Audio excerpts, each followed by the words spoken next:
Okay, podcast recording number 175. Hello, and welcome back to the Studio I podcast. With the end of the year rapidly approaching, how on earth is it already November? We are probably all starting to think about next year, and that is why today's podcast episode I wanted to focus on the most effective way that I have found to reach your goals. So goal setting isn't always easy. And a lot of people try and set a lot of goals at the beginning of the year, and then as the year progresses, they give up, they fail, and at the end of the year, the cycle repeats itself. And that way, you have been waiting for 5 years on your dream life, and it still isn't there. And that is what I want to fix in this episode. So the first thing that you will have to do is to get clear on what your goals are. We often know vaguely what our goals are, but if you really want to consistently hit every goal you set, you will need to know exactly what your goals are. Just saying you want to get fit or you want to reach financial independence just won't cut it, because let's face it, we all kind of have the same goals, and we hear those goals around us so often that they almost start to lose meaning. Everybody wants to get fit and everybody wants to buy a house. It's nothing special anymore. And everybody also seems to be failing. So it gets normalized to not reach those goals. It's basically a communal thing. It's the standards. So we often chase those cookie cutter goals almost to belong in society. Not because we actually value them. It's a process. You set those goals, you fail them, you complain about it with your friends, and you move on. But what if you actually value the goals that you set? What if you actually want to reach those things? Then you need to make sure that they mean something to you. You gotta give them meaning again. And how do you do that? By really diving deep in what that goal looks like and what it means to you personally. Just saying you are going to get fit doesn't really say much, does it? What does fit look like to you? Do you want to be able to run a marathon, or is getting up the stairs without being out of breath enough? Does it mean losing weight or gaining weight maybe? You see that one goal can be defined in so many different ways. So for every goal you set, dive deep. Picture what you would call success and go into it in as much detail as possible. I'll give you an example. I said that I wanted to be rich by the end of 2020. Now, that is not a goal that I will completely reach because life threw me a curveball and it was a thing called burnout. But anyway, I defined being rich by the end of 2020 as having an income of $4,000 a month after tax from my active job. Now that I will do. And on top of that, I wanted to generate $2,000 monthly income in passive income. I did also write down that I did not want to work more than 40 hours a week, otherwise that goal would not be reached either. Maybe you think that's a lot of money, maybe you think it's not enough, and that's the beauty of defining your goals for yourself. You get to decide your own definition of success. But see, my goal was very clear. I wanted to be rich, and I defined what rich was for me. That was an income of $6,000 a month on my bank account, which I did not have to do, completely active, and I didn't want to work more than 40 hours a week. Very specific, right? Now, financial goals are easy to define, but not every goal is, of course. You have goals like starting a business, getting a grip on your mental health, or finally being happy that you can't measure in numbers or time. Those goals can be defined by a story or a feeling.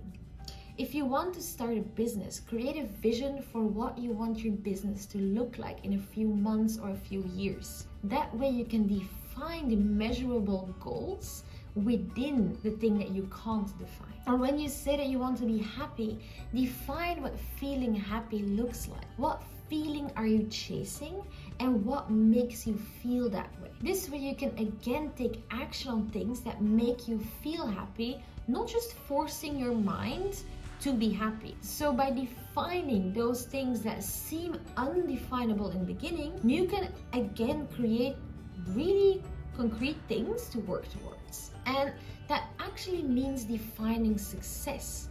By defining your goals, you define what success would be. But I would advise against an all or nothing approach. If you say that you only reach your goal of being fit if you can run a marathon, what happens if you injure yourself 1 kilometer before the finish? Did you fail? Some of you will say yes, some of you will say no. Success has many layers, and I believe in introducing those layers into goal setting as well.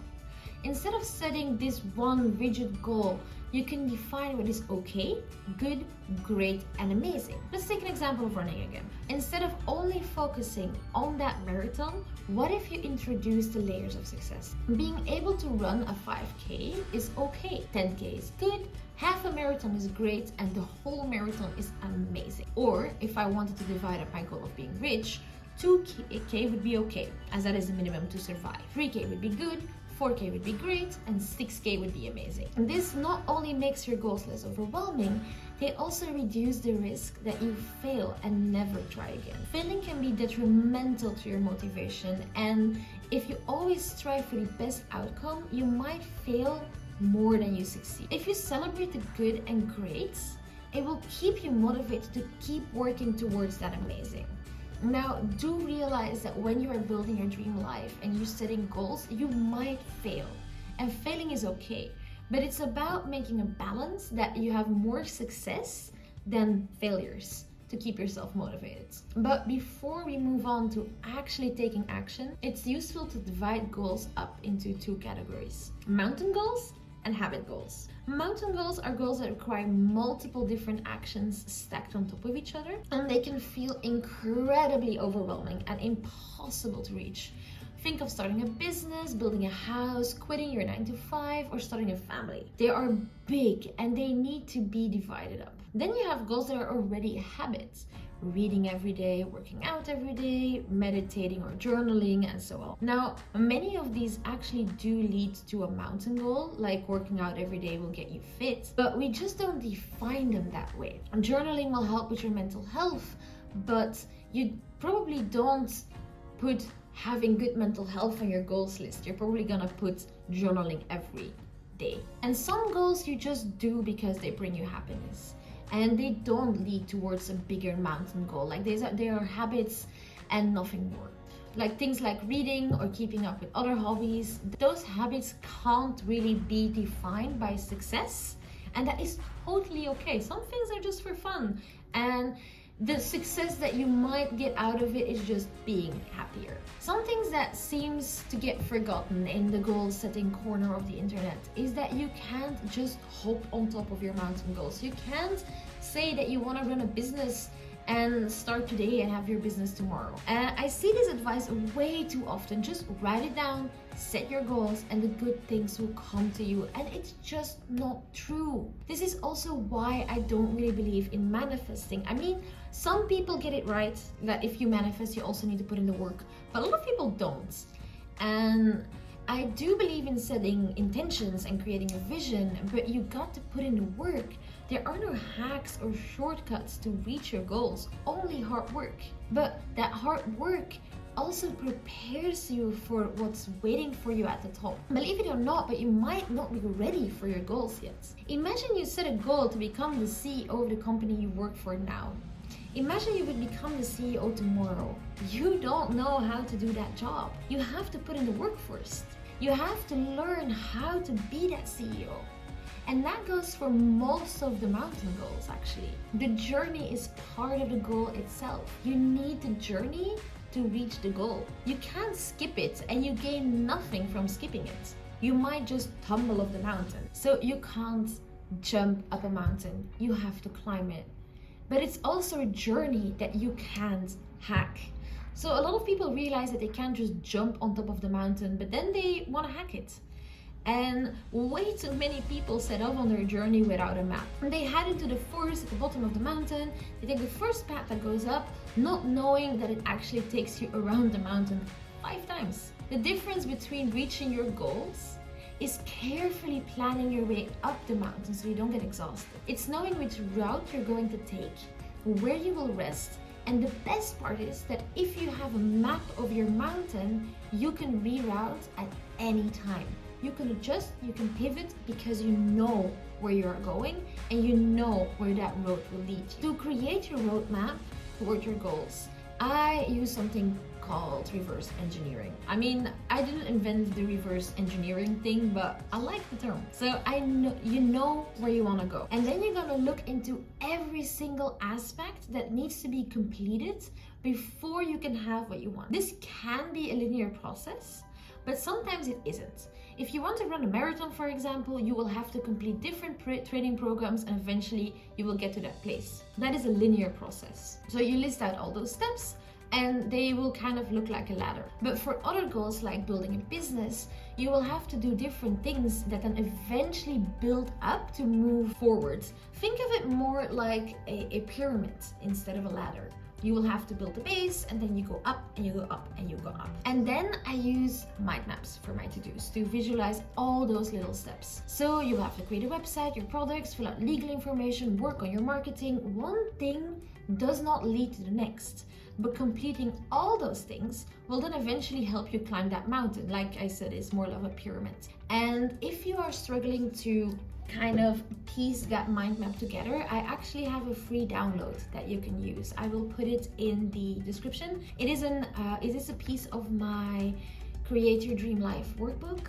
It's fantastic on its own as well, and if you like it, you can see if the ebook would be something that you could use to plan out your next year, or my training programs, hint hint. But I will link it in the description and you can have a look at it and you can get a free planning for your map up the mountain. You will have to plan it all out, and that is where my secret sauce comes in. Breaking up your goals into to-dos already gives you a head start, but actually planning out those steps and turning them into potential habits, that is my secret sauce. When you have all those to-dos listed, take out your calendar. You are now going to plan out the month or the months if you want ahead. Assign times and moments to dedicate to those to-dos, and then actually do them.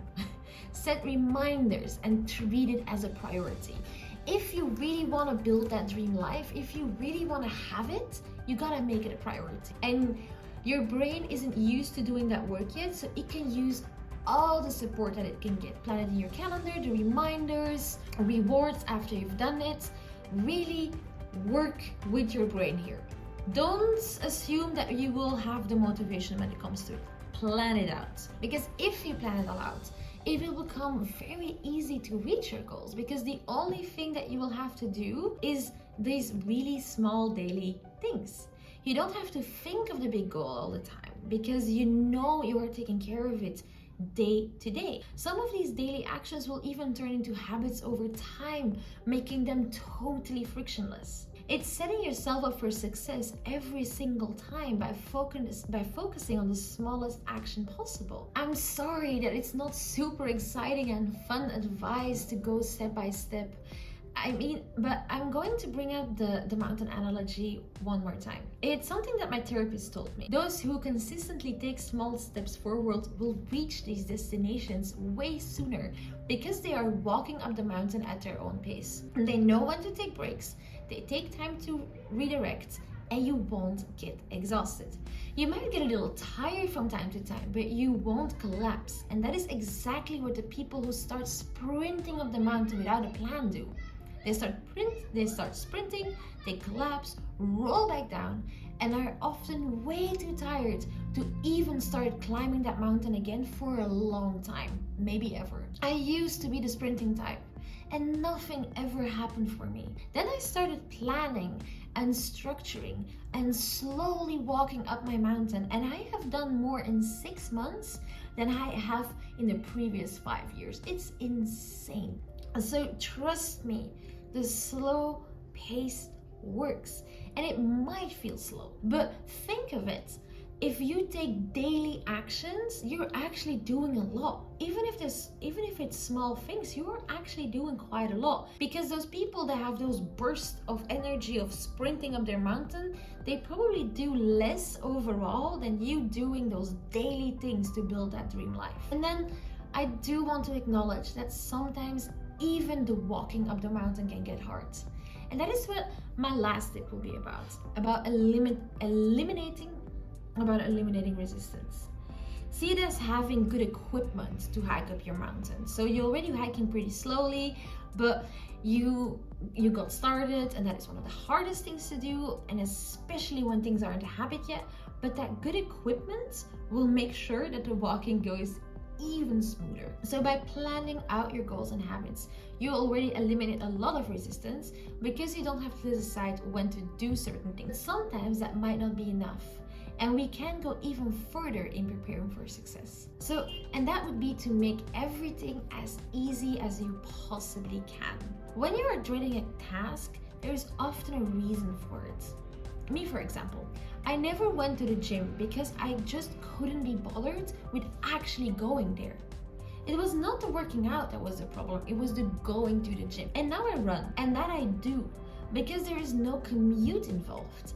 I took away the resistance. I took away the resistance to working out by eliminating that commute. I could also be working out at home, or picking a gym that is just around the corner, or going for a workout in the gym in your building, for example. If you struggle with healthy eating, can you meal prep? If you struggle with distractions every time that you come home from work, can you go to a coffee shop on your way home, do an hour of work towards your goals there, and then come home? It's easy things like that make sure that it's easy. Just strive to make everything as easy as possible. Remove distractions, and you'll see you'll be well on your way to reach your goals, and this will be your biggest goal setting year. And if you want to do that goal setting with me, I have the end of year plan, the coaching plan, where I will start in December. I will take you through all the reflection, the goal setting, everything, and then in January we will continue and we will motivate the hell out of you. It's going to be a fantastic program, and I hope that I might see you there. I will leave the link to it in the description box if you are interested, and otherwise I will see you next week. Toodaloo!